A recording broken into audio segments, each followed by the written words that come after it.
Hello बच्चों, तो आज हम लोग शुरुआत करने वाले हैं परम्यूटेशन एंड कॉम्बिनेशन। एक बहुत ही इंपॉर्टेंट टॉपिक जो हमारे जेई मेंस वगैरह के लिए काफ़ी ज़्यादा इंपॉर्टेंट है।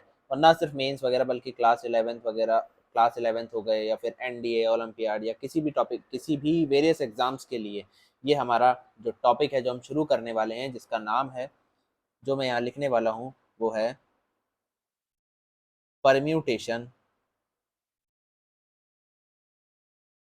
And combination. ठीक है, ये चैप्टर हम लोग शुरू करने वाले हैं आज। इसकी ये आज पहली क्लास है। ठीक है, थोड़ा सा बेसिक से देखते हुए हम लोग काफ़ी अच्छे अच्छे लेवल के क्वेश्चंस तक पहुंचेंगे। ठीक है, चलिए शुरू करें।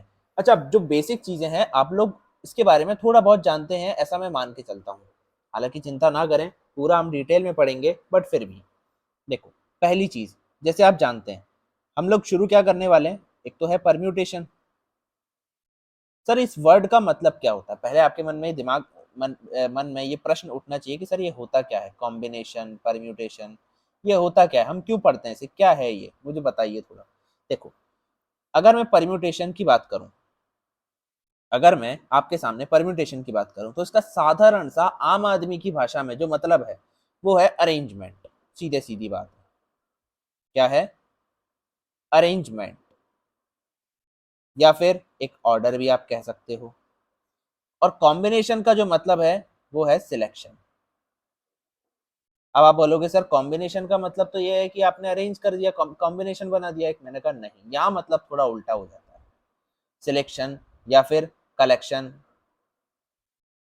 ये मतलब हो जाता है इसका। ठीक है, परम्यूटेशन मतलब आप एक चीजों को अरेंज कर रहे हो, और कॉम्बिनेशन मतलब आप सिर्फ सिलेक्ट कर रहे हो। तो सीधी सीधी बात अगर मैं कहूं, तो आप लोग क्या कर रहे हो, कॉम्बिनेशन बनाकर फिर हम परम्यूटेशन पर जाते हैं। मतलब पहले आप सिलेक्शन करते हो, कलेक्शन करते हो, उसके बाद उन्हें अरेंज करते हो। तो पहले हम पढ़ते हैं कॉम्बिनेशन, देन उसके बाद क्या पढ़ते हैं, परम्यूटेशन। पहली चीज आपको इसका ये ऑर्डर समझ में आना चाहिए कि पहले हम क्या पढ़ेंगे, कॉम्बिनेशन, उसके बाद क्या पढ़ेंगे, परम्यूटेशन। हालांकि उन दोनों से पहले भी हमें कुछ और पढ़ना होता है। ठीक है, तो पहले हम कुछ पॉइंट्स पर ध्यान दे लेते हैं। ठीक है, एकदम कुछ पॉइंट्स पर। भाई हम लोग यहाँ पर बिल्कुल बेसिक से शुरू करने वाले हैं और काफी अच्छे लेवल तक हम लोग जाने वाले हैं।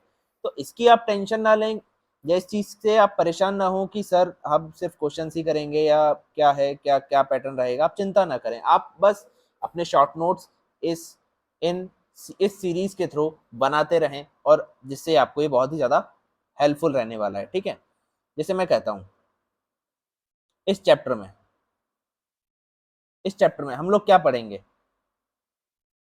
पहली चीज, हम ये पढ़ेंगे क्यों? ठीक है, वी विल स्टडी, क्या क्या पढ़ने वाले हैं इसमें? We will study the the ways, किस चीजों के तरीके, ways of arrangement, ways of arrangement और सिलेक्शन। मतलब आप चीजों को किस तरह से सिलेक्ट करते हो, किस तरह से अरेंज करते हो, वो सभी चीजें आप सीखने वाले हो यहाँ पर। ठीक है, ठीक है, ये आप सीखने वाले हैं। अच्छा, ओके, इसके अलावा और क्या सर? मैंने कहा रुको बेटा, ठंड तो रखो, सब करेंगे यार। ठीक है, ये जो वर्ड है आपके पास, ये जो वर्ड आपको दिखेगा, क्या नाम है? The word called permutation. ये जो वर्ड है ना, परम्यूटेशन, इसकी बात करते हैं। इसका मीन्स क्या है? पहली चीज, इसका मतलब क्या है? इसका मतलब है अरेंजमेंट। क्या मतलब है इसका? अरेंजमेंट। ये आप ध्यान रखेंगे, इसका मतलब क्या है, क्या होता है? अरेंजमेंट ऑफ थिंग्स, चीजों का अरेंजमेंट। भाई मेरी राइटिंग थोड़ी सी खतरनाक है, ठीक है, आप इस चीज को लेकर परेशान ना हो कि सर पता नहीं क्या क्या क्या क्या लिख दिया। चिंता ना करें, मैं आपको बताते भी चलूंगा साथ के साथ। एंड द ऑर्डर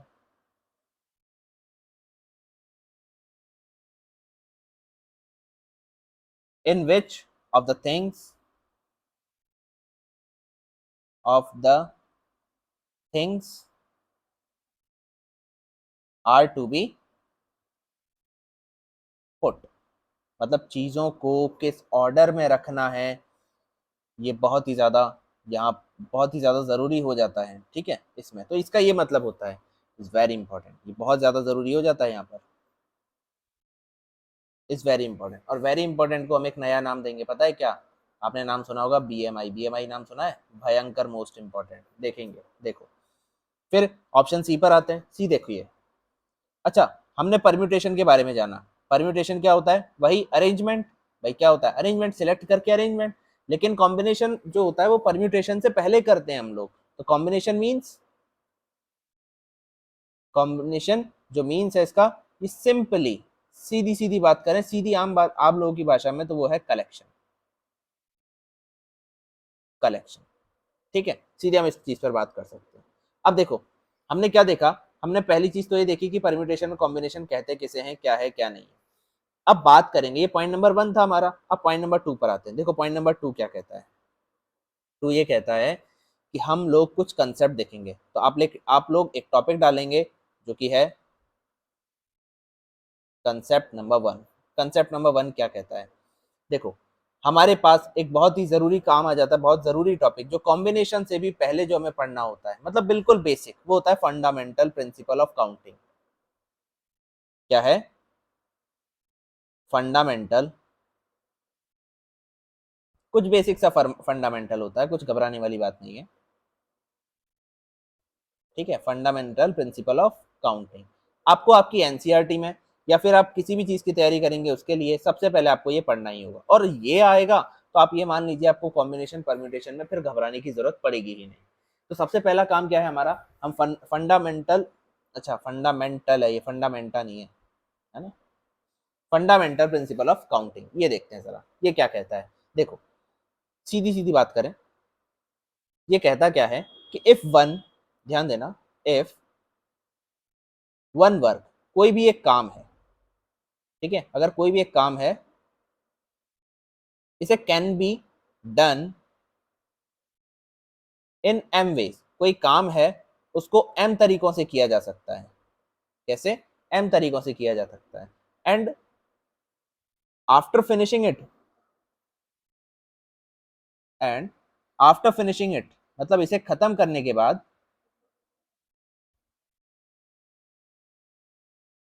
इसे खत्म करने के बाद एक नया काम शुरू होगा जो इससे भी, इसके इससे जुड़ा होगा। ठीक है, एक दूसरा काम,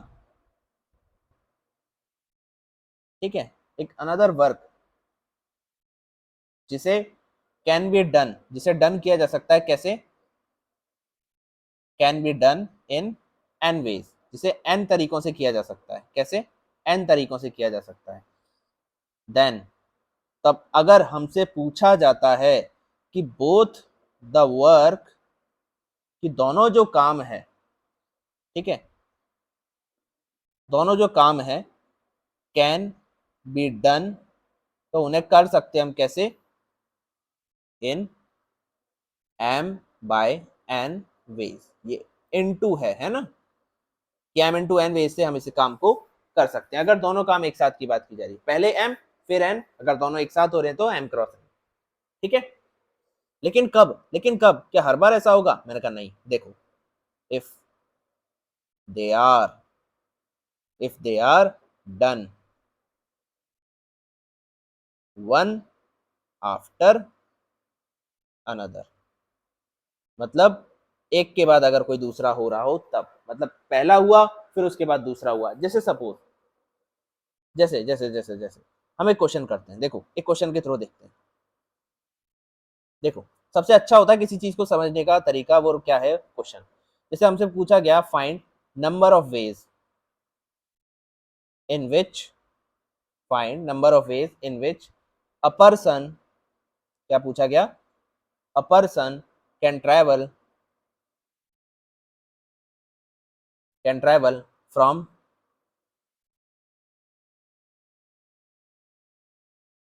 फ्रॉम कोटा। अच्छा कोटा तो जानते हो ना आप लोग अच्छे से, वही अपना कोटा, हाँ, कोटा टू दिल्ली वाया जयपुर। ठीक है, अब ध्यान से देखना मैं क्या कहना चाह रहा हूँ। मैं ये कहना चाह रहा हूँ कि जैसे कोटा है यहाँ पर, जयपुर है यहाँ पर, और दिल्ली है यहाँ पर। ठीक है, क्वेश्चन अभी पूरा नहीं हुआ, क्वेश्चन इस डायग्राम के थ्रू होगा। अच्छा कोटा से जयपुर जाने के मेरे पास 3 तरीके हैं, 3 रास्ते हैं। डायग्राम में अब बना रहा हूँ, अब देखो इसके बाद आप लोग जवाब देंगे। ठीक है, और जयपुर से दिल्ली जाने के मेरे पास 4 रास्ते हैं। भाई मैं नहीं जानता रियल में कितने हैं कितने नहीं है ना, मैं उस फील्ड में काम नहीं करता भाई, मुझे नहीं पता। ठीक है, आप सोचे कि अरे मैं वहीं से बता रहा हूँ, वहां से नहीं बता रहा मैं एक एग्जाम्पल लेके बता रहा हूँ कि 3 तरीके मान लो यहाँ से सपोज किया है मैंने। ठीक है, अच्छा 4 तरीके यहाँ से हैं। ठीक है, ये भी मेरा सपोज है। तो 3 तरीके यहाँ, 4 तरीके यहाँ, तो टोटल कोटा से जयपुर पहुंचने के कितने तरीके हुए हम प्रूव करते हैं। देखो जैसे सपोज यहां से एक चला, कोटा से चला जयपुर, एक तरीका। जैसे ही यहां पहुंचा इसके पास 4 रास्ते खड़े हो गए, है ना। तो पहला क्या मैं बोल सकता हूं कि सर 1 into 4, क्यों, किसी पहले रास्ते से पहुंचा और उसके बाद 4 रास्ते हो गए। उसके बाद अच्छा एक चीज और, जिसे शुरू करने से पहले मैं एक चीज और बता दूं, अगर मैं बोलूंगा हिंदी वाला या, तो इसका मतलब होता है प्लस, कि या तो ये या फिर ये।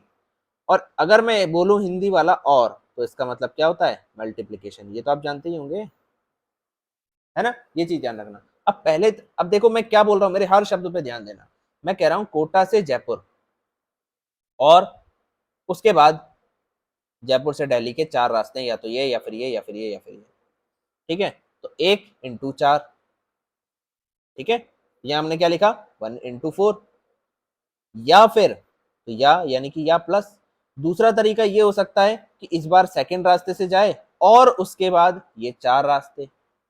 भाई अभी भी तो मेरे पास क्या है तो एक ही रास्ता बीच वाला, लेकिन into 4, क्योंकि आगे है।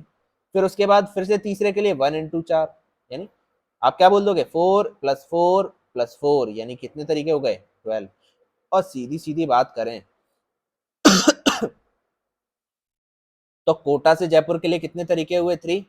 और जयपुर से दिल्ली के कितने लिए, 4, यानी टोटल कितने तरीके हुए, 12 यानी 12 तरीकों से हम कोटा से दिल्ली पहुंच सकते हैं जयपुर होते हुए। ठीक है, समझ आया, ये है फंडामेंटल प्रिंसिपल ऑफ काउंटिंग। ठीक, या तो आप ऐसे देख लो। ठीक है भाई भाई भाई, देखो देखो देखो, या तो आप ऐसे देख लो बिल्कुल बेसिक से, या फिर आप ऐसे देख लो खटाखट करने के लिए। खटाखट करते हैं हम लोग कंपटीशन में, ऐसे थोड़ी देखेंगे हम लोग, ऐसे देखेंगे फिर। ठीक है, तो ये बड़ी बेसिक सी चीज है। ठीक है, एक और क्वेश्चन दे दूं आपको, चलो आप लोग इतना कह रहे हैं तो मैं बुरा नहीं मानूंगा आपकी बात का। देखो एक और क्वेश्चन, एक और क्वेश्चन मैं आपको देता हूं। देखो सपोज क्वेश्चन दे रहा हूं कि देयर आर 6 रोड्स, 6 सड़कें हैं बिटवीन ए एंड बी, ए और बी के बीच में 6 सड़कें हैं, और 4 रोड से कहां पर, एंड 4 रोड्स, 4 रोड से कहां पर, बिटवीन बी एंड सी। भाई ए और बी के बीच में 6 रोड है और बी और सी के बीच में 4 रोड, है ना। अब देखो क्वेश्चन नंबर 1 क्या कहता है, हमसे क्वेश्चन क्या पूछता है, हमसे क्वेश्चन ये पूछ रहा है कि how many veg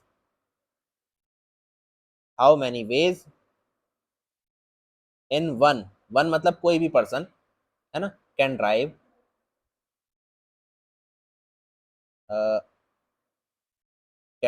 from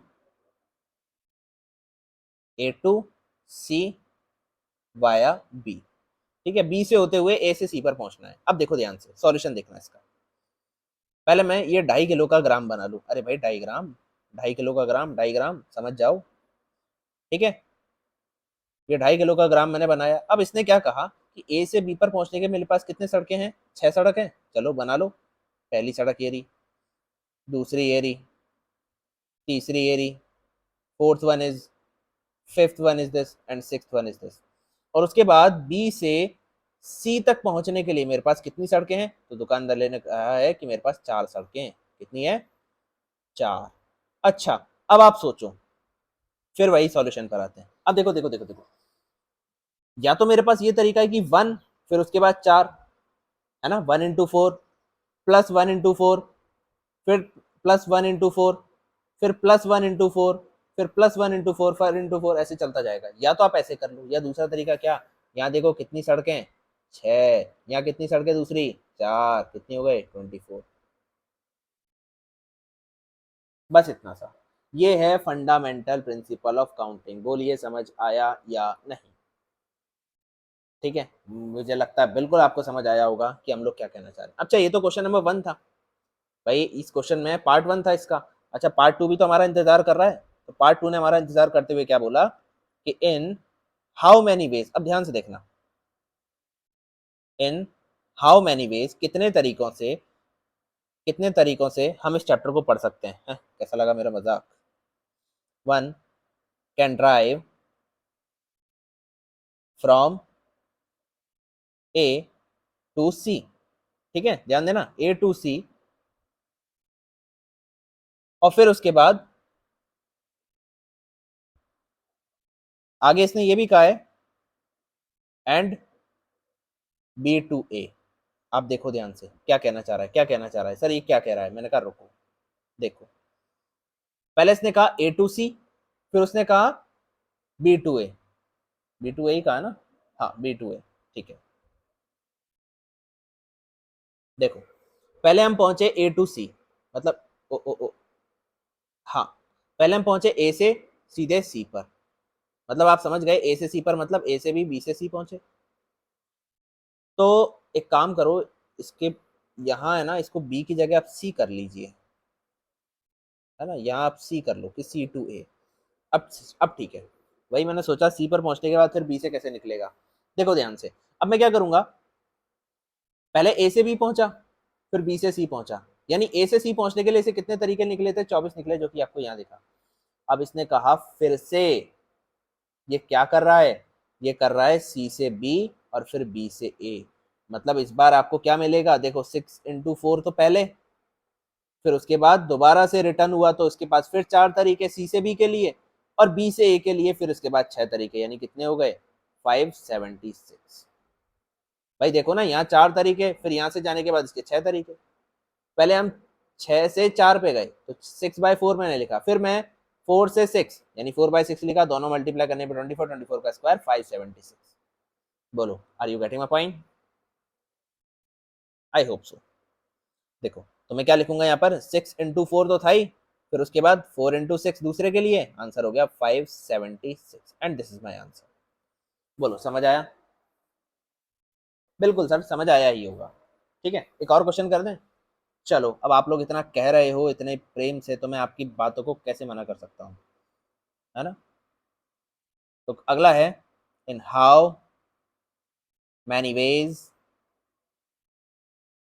in how many veg one can one can drive. अब इस बार ड्राइव करके जो जाना है वो कहाँ से कहाँ तक, ए टू सी, ये तो देखा, एंड बैक। अब वापस तो आना है सर, ये तो सेकंड क्वेश्चन हो गया, रुको बेटा, अभी मैं इसमें कंडीशन डाल रहा हूँ, विदाउट एंड बैक टू ए। ठीक है, बैक टू ए पर वापस आना है, और इसके बाद इसने कहा है विदाउट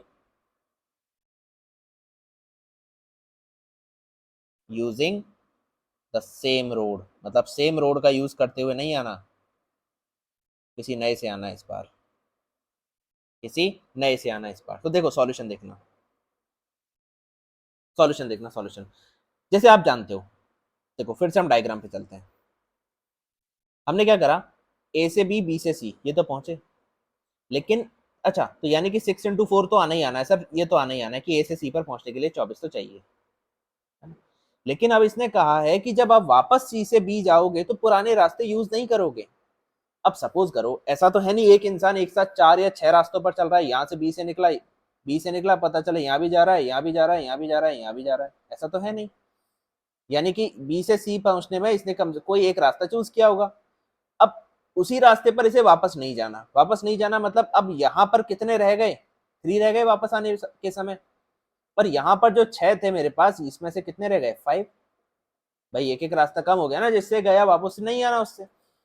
तो अब हमें क्या करना है, देखो 6 into 4 किस लिए, कि आप ए से सी पहुंचे, फिर उसके बाद 3 क्योंकि सी से बी, और उसके बाद 5 क्योंकि एक एक कम हो गया ना, उस रास्ते से वापस नहीं जाना। अब जब मल्टीप्लाई करेंगे ये 360 आंसर आ जाएगा। बोलो, आसान था क्वेश्चन? बोलो बोलो बोलो बोलो, क्वेश्चन आसान था? बिल्कुल बिल्कुल बिल्कुल, बहुत इजी क्वेश्चन था, है ना, बिल्कुल बहुत इजी क्वेश्चन था। एक और क्वेश्चन करते हैं। भाई क्वेश्चन तो इतने करेंगे, देखना इतना मजा आ जाएगा क्वेश्चन करने में कि आपको रातों में सपने आने लगेंगे पीएनसी के। PNC means permutation and combination, इसके सपने आने लगेंगे, अच्छा अरे ऐसा अरे वैसा, बस वैसा ऐसा। ठीक है, चले आगे। एक और क्वेश्चन देखो। क्वेश्चन है कि नंबर ऑफ वेज। अच्छा, अब इसमें हम इतने कंसेप्ट पढ़ लेंगे, इतने कंसेप्ट पढ़ लेंगे कि आपको देखना मजा आ जाएगा, एक अलग ही फीलिंग जनरेट होने लगेगी आपके अंदर। और ये पता है, ये चैप्टर सिर्फ इसीलिए काम नहीं आता कि आपने पीएनसी पढ़ लिया और आपने कोई कंपटीशन नहीं, इसके बाद ये चैप्टर आपको अगले 3-4 चैप्टर्स के में भी मिलेगा। कहाँ कहाँ मिलेगा देखो, ये मिलेगा प्रोबेबिलिटी में भी, इसका भरपूर यूज है, पेट भर के यूज है भाई साहब। ऊपर डकारे तक ले लोगे, बर्फ ले लोगे भाई, थोड़ा बहुत सह लेना। ठीक है, तो मतलब आप इतने इतना इसका यूज है कि आपको पीएनसी में तो भरपेट यूज मिलेगा। इसके अलावा आप बायनोमियल में जाओगे, बायनोमियल में भी इसका यूज मिलेगा। इसके अलावा और भी कहीं ना कहीं आपको धीरे धीरे कहीं ना किसी कंसेप्ट में मिलता ही रहेगा, है ना। तो इसके लिए आप परेशान ना हो। अब जैसे सपोज मैं कोई एक क्वेश्चन डाल दूं, टेन इनवर्स। अब टेन इनवर्स, अब आपको पता है इसकी रेंज, अच्छा इसका डोमेन, डोमेन आपको पता है ना क्या होता है। ठीक है, अब इस डोमेन में सपोज मैं NC3 डाल दूं और NC3X, ये मैंने लिखा भाई। डोमेन मतलब आप, हाँ बिल्कुल डोमेन, है ना। अब यहाँ, अब सोचो जिसको पता ही नहीं है सर कॉम्बिनेशन क्या है, वो NC3 इसको क्या खोलेगा, इसके बारे में क्या बता पाएगा, वो कुछ नहीं बता पाएगा, वो बैठ जाएगा अरे सर पकड़ के बोले छोड़ो रे, ऐसे क्वेश्चन को छोड़ देते हैं। और पता है क्वेश्चन जितना खतरनाक दिखता है ना, उतना ही आसान होता है क्वेश्चन। अब जैसे चलो वापस दुनिया में लौट के आते हैं, वरना मैं भटक जाता हूँ कई बार। Number of ways in which a person can watch a movie. अभी क्वेश्चन खत्म नहीं हुआ, अब देखना, एक डायग्राम बनाता हूँ। जैसे आपने थिएटर में गए, आपने देखा है सामने स्क्रीन चल रही है, एकदम सामने मूवी चल रही है, RRR या जो भी आपको देखनी हो। अभी तो आजकल कौन सी चल रही थी, वो तू झूठी मैं मक्कार, बिल्कुल देख कर आए होंगे आप लोग, है ना। मैं नहीं गया, मुझे भी जाना था यार, मैं जा ही नहीं पाया। खैर कोई बात नहीं। देखो, अब ये तो क्या है, स्क्रीन है अब आपके सामने। ये तो आपने सामने वाले ने क्या कहा, स्क्रीन दे दिया। अब देखो गेट कहाँ कहाँ मिले, एक गेट आपको यहाँ मिला, इसका नाम दे दिया E1। ठीक है, एक गेट आपको यहाँ दे दिया E2, एक गेट यहाँ दे दिया E3, एक गेट यहाँ दे दिया E4 और एक गेट यहाँ दे दिया E5। ठीक है, समझ गए, आपके पास 5 गेट है, कोई एंट्री एग्जिट कुछ नहीं लिखा अभी। ठीक है, तो आपको सामने क्या है कि E1 से E5 तक आर, ये क्या है, entries as well as exits. ठीक है, कि एंट्रीज भी और एग्जिट्स भी हैं। अब देखो क्वेश्चन क्या पूछ रहा है आपसे, क्वेश्चन क्या पूछेगा भाई, क्वेश्चन ये नहीं बोलेगा, तो एक बात बताना, then number of ways for entry and exit, मतलब एंट्री और एग्जिट के लिए नंबर ऑफ वेज कितने बनेंगे। तो अब एक बात सोचो, अंदर जाने के तरीके कितने, अंदर जाने के रास्ते कितने, बताओ बताओ बताओ। आप बोलोगे 5, 5 रास्ते हैं, E1 E2 E3 E4 E5। और बाहर आने के, मैंने कहा वो भी 5, तो कितने हो गए, 25 रास्ते हैं, मतलब 25 तरीके हैं जिससे आप अंदर बाहर कर सकते हो, अंदर बाहर जा सकते हो। भाई आप अंदर भी जा सकते हो, बाहर भी जा सकते हो, अपने आप को अंदर बाहर कर सकते हो, इसके लिए आपके पास 25 रास्ते हैं। अच्छा ठीक है ठीक है ठीक है, ये तो फर्स्ट नंबर। भाई ये तो समझ आया होगा ना आपको, भाई 5 रास्ते, E1 E2 E4 E3 E5 जो भी है। अच्छा सेकंड, अब इसने कहा अब देखो क्वेश्चन में इसने एक कंडीशन डाल दी, इफ E1 एंड E3, ध्यान देना, if E1 and E3 are not allowed for exit, मतलब आप एंट्री तो कर सकते हो, लेकिन E1 और E3 से आप एग्जिट नहीं हो सकते। मतलब आप सोचो अंदर आने के आपके पास तरीके कितने हैं, रास्ते कितने, अब तो 5 है, लेकिन बाहर जाने के कितने रह गए, बाहर जाने के कितने रह गए बच्चों, बालकों, रसगुल्लों। आप बोलोगे सर E1 E3 नहीं है, यानी 3 रह गए, यानी कितने रह गए टोटल, अब इस बार 15 रास्ते। बोलिए समझ आया आपको। बिल्कुल समझ आया होगा अच्छे से। ठीक है, तो ये फंडामेंटल प्रिंसिपल ऑफ काउंटिंग था। ठीक, चलिए फिर आज इतना ही बहुत है। इसके अलावा और हम आगे धीरे धीरे और अच्छे से पढ़ते रहेंगे। तब तक आप लोग पढ़ते रहें अच्छे से, ठीक है, जितना करवाया है उस अकॉर्डिंग। अगर आपको कहीं कोई क्वेश्चन मिलता है आप लोग बिल्कुल इसे ट्राई करें, ठीक है। चलिए फिर मिलते हैं यहाँ से नेक्स्ट क्लास में, तब तक के लिए बेस्ट ऑफ लक।